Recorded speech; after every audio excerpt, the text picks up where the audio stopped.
Hi, this is National Master Dan Heisman, and we're here with another video to help you improve your chess game. One of the things we're going to talk about today is some of the important things you can learn about analysis and calculation and thought process from doing what I call indicative puzzles. Puzzles that kind of indicate certain things that you need to know or certain ways that you need to think. And one of the people who does this pretty well on Twitter is Dr. Can, and I follow Dr. Can, and a couple weeks ago he put out a couple of very good puzzles that I turned around and I gave to a bunch of people, and based on the way that they answered these puzzles, I thought it was just as I thought. They were very instructive puzzles. So I'm going to give you both puzzles, and what you can do is once I tell you what the puzzle is about, you can pause the puzzle and you can try to get the answer, and then you can renew the video. Well, when I'm doing the puzzle, I also tell people you want to, pretend you're in a slow game. Take your time. Don't just guess real fast. Try to get your best answer. Time management is an important thing when you're doing these puzzles as well. And also, when you're doing a puzzle from the book, you almost always have a requirement.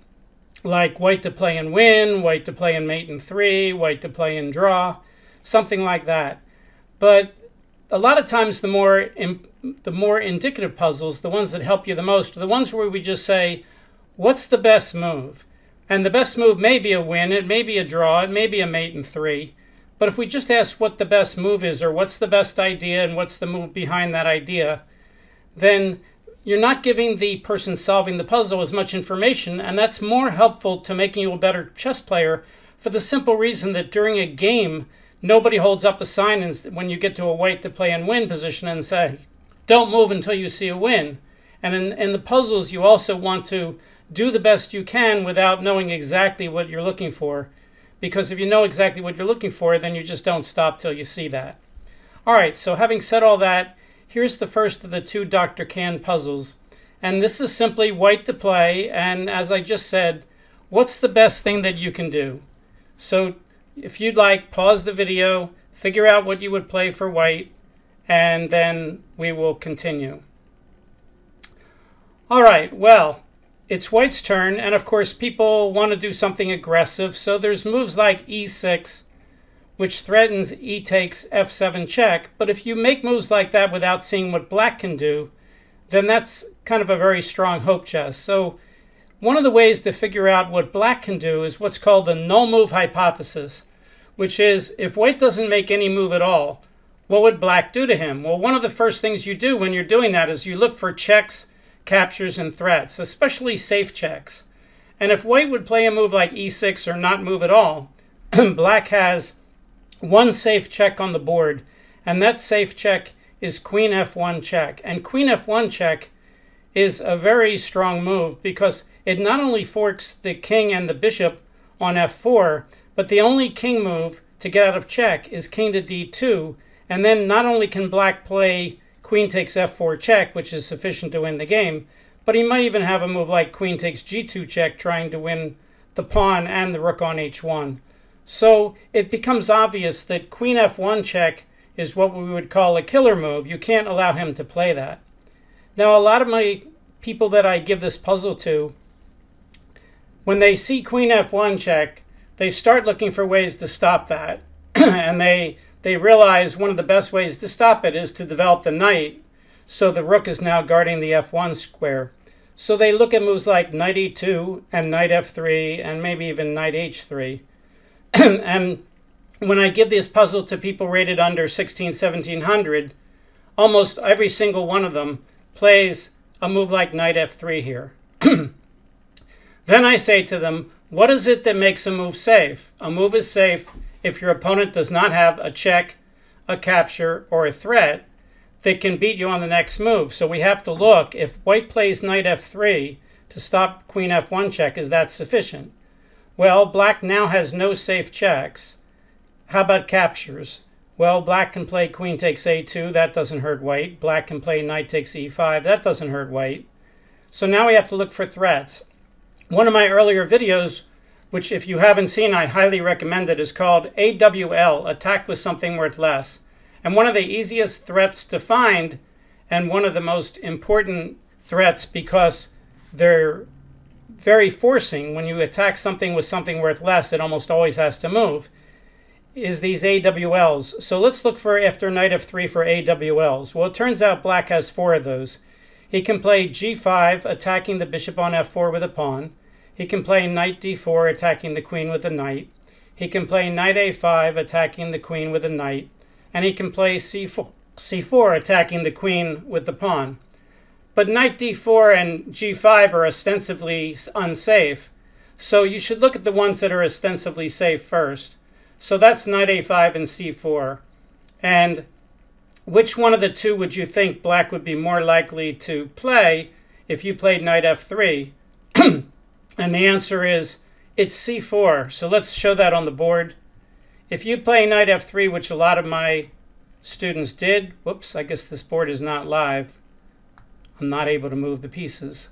Hold on a second. Sorry about that. Got to make sure it was white to play. White plays knight f3 and c4. Okay, so in this position, what would white do? The pawn's threatening to take the queen. Where does the queen go? b7 is guarded, b6 is guarded, b5 is guarded, b4 is guarded, c4 is guarded. And queen a3 is now not a trade of queens anymore because the move c4 has discovered an attack on the a3 square by the bishop. So the queen on b3 is trapped. Well, I've given this position to about 20 players, and of all the ones rated under 1800, of those 20, only 1 or 2 has seen that if they play knight f3, that c4 is still a problem. All the rest, when I showed this to them and then I showed c4, sort of went, whoops.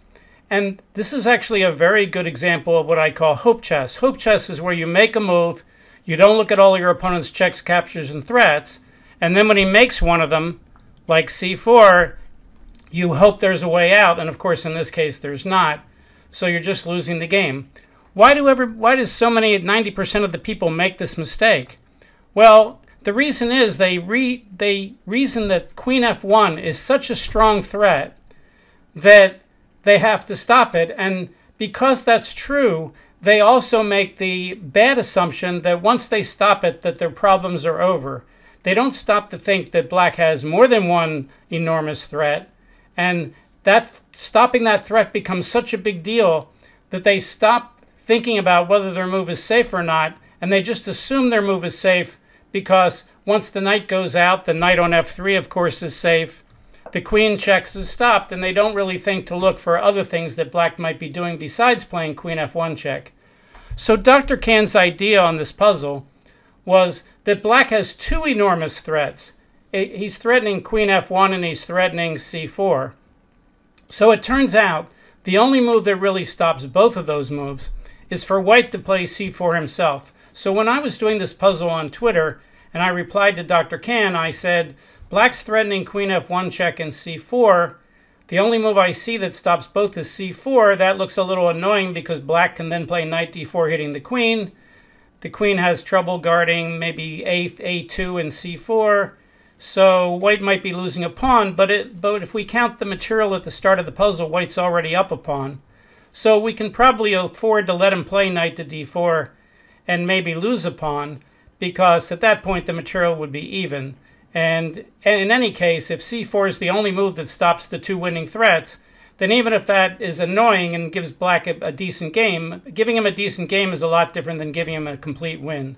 So therefore, c4 is the move, and after knight d4, black's doing very well, but that's the way it goes. So c4 is the answer to the puzzle. All right, let's do the next puzzle, and again, you can pause on this one. So Dr. Kahn showed this puzzle, and he said, white to play, what would you do?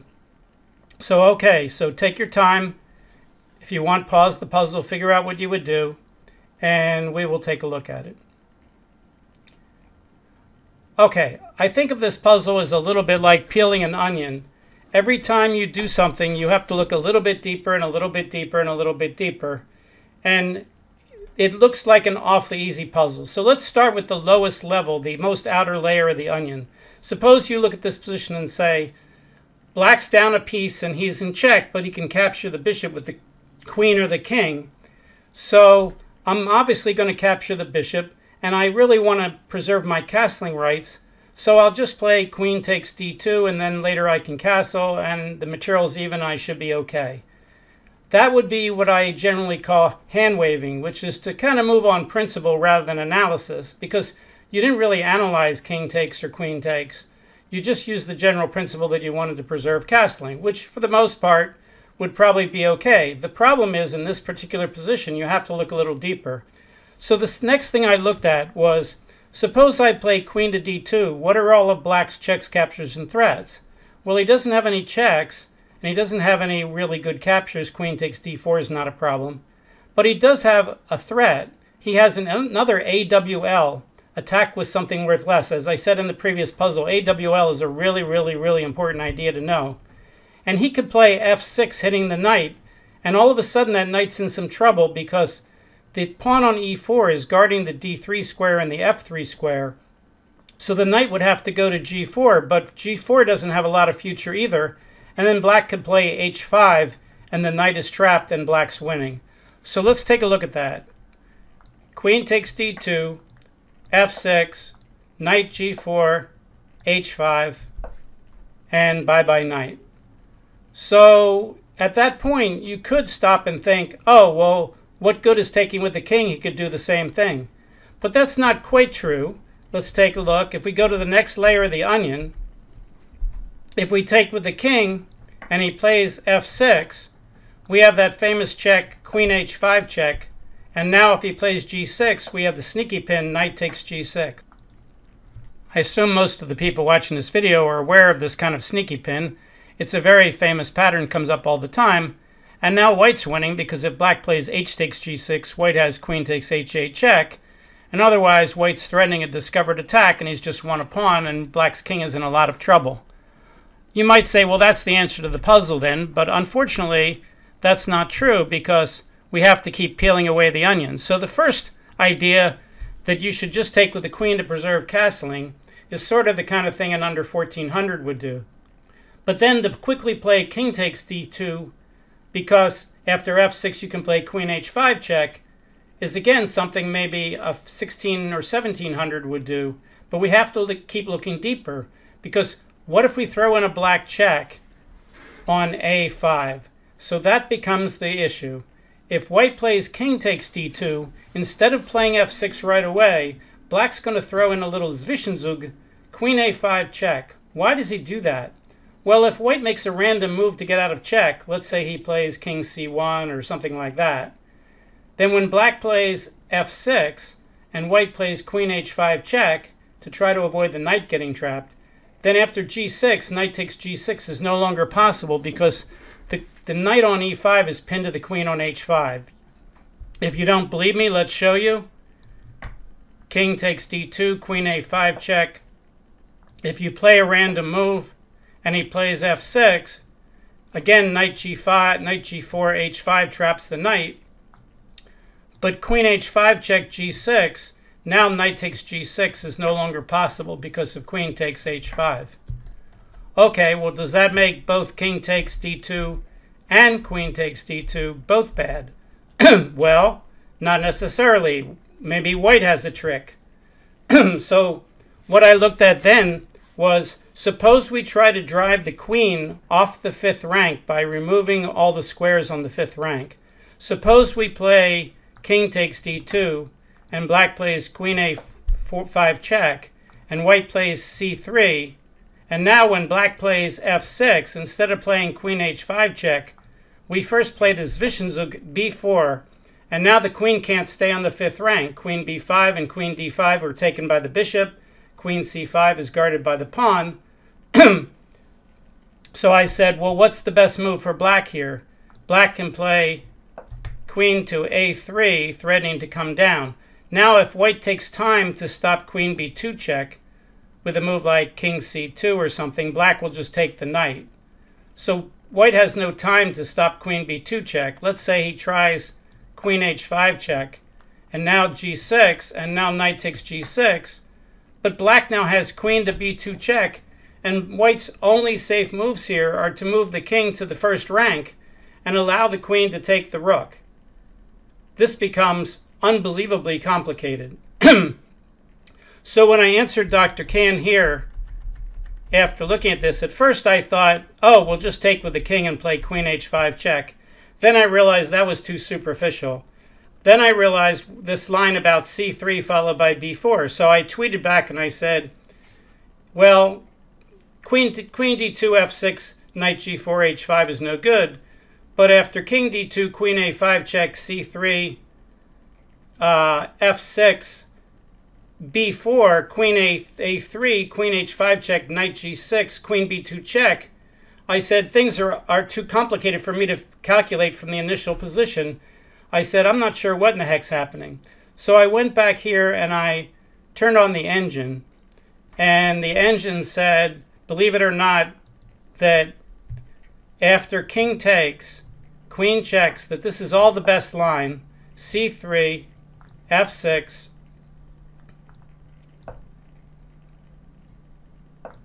there we go, b4, queen a3, queen h5 check, g6, knight takes g6. There you go. Queen b2 check, king d1, queen takes a1 check, king to c2, queen takes h1, knight takes h8 check, king d8. This is way beyond my pay grade, obviously, from the initial position. And now white could either take the pawn or check with the knight first. The computer also says queen c5. Let's look at knight check. King c7. If queen takes h7, queen takes g2. This is not forced, but you get the idea. Now queen h8, threatening queen to d8 mate. Knight d7, giving the king a square. Queen d8 check. King back. Knight d6, threatening mate on c8. Black can always throw in queen takes f2 check here. We'll do that. Queen takes f2 check, king to b3. And now knight b6 to stop the mate. Bishop takes e6. This is all computer crazy stuff. a5 to give the king a loof square. Knight takes c8 to win back the piece. He's only down the exchange for a pawn or two. If a4 check, he could play knight takes c8 first or a4 check. King a3, knight takes c8. Queen takes c8 check. You can also take with the bishop. King to a7. Queen c7. And the engine says the game is about even. It says black should play queen e2 with a 2/10 of a pawn advantage. So it turns out that playing king takes, let's go all the way back to the start. It turns out playing king takes d2,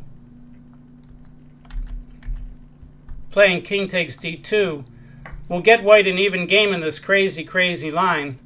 But he has to be able to sacrifice both those rooks to do it. So I couldn't calculate that far. I had to stop after queen b2 check and say, whoa, the other line I'm losing a piece, but in this line, is it worse? Is it better? It turns out this line is better, but only if you see all these moves and realize all these crazy things that are going to happen. So I consider this puzzle, once we peel away all the layers of the onion, the first layer was the kind of hand waving, just take with the queen so you can castle. The second layer was take with the king so that after f6 you can play queen h5 check. The third layer was, oh, but if he throws in queen a5 check, you can't play knight takes g6 because the knight would be pinned. And then the final layer is, but what happens if he plays c3 and b4 and drives the queen off the 5th rank? And that's when all the craziness starts. And that turns out to be the real truth of the position. So the king takes d2 is better, but only if you can see that far and have some idea what's going on. As I said, I couldn't really calculate much past queen to b2 check. because at that point there's crazy things happening for both sides, and I've already looked, 8 ply deep or 10 ply deep and realized, oh my goodness, this is getting even more complicated. So king takes d2 is the right move, but for the right reason is very, very difficult. I gave this puzzle to one of my students who was rated 2100, and he was not able to get that far. He wasn't able to solve it like that.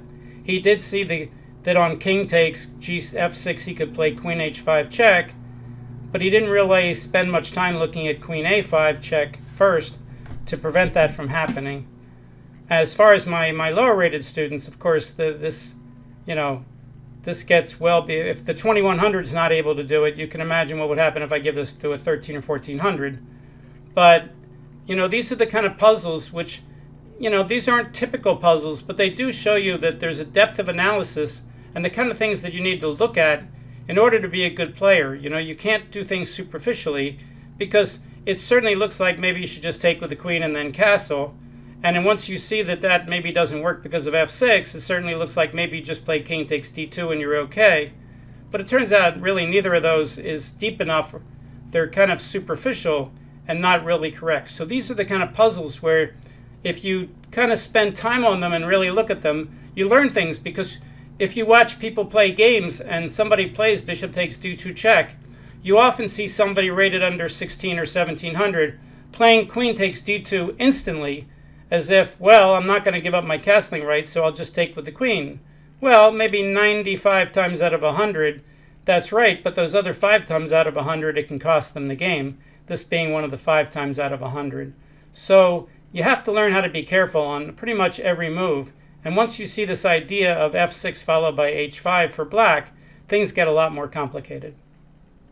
Okay, hope you enjoyed the two puzzles that we had today. Please tell people about the channel, Dan Heisman Chess.